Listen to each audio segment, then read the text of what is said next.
Бірінші таңдауым мен не дейді?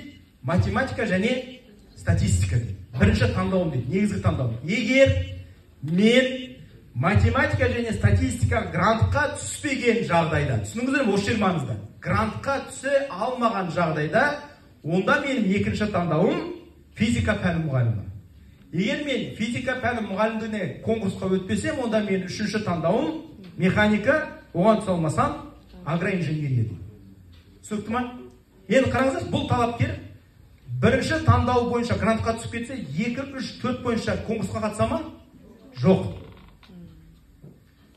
Түсіндір алдым ба логиканы? Бұл өте маңызды мәселе. Осыны түсіну керек. Бізде өкінішке қарай грант конкурсына құжат тапсырған кезде ата-аналарымыздың комиссияға барып сол жерде шешім қабылдап тұрады. Етім ол комиссия қалай айтылады? Қабылдау, құжат қабылдау комиссиясы. Шешім қабылдау комиссиясы емес ол жер. Құжат қабылдау комиссиясы.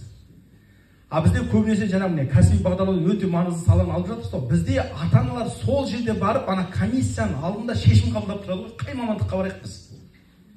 Апай, айтыңызшы сіздің ойыңызша.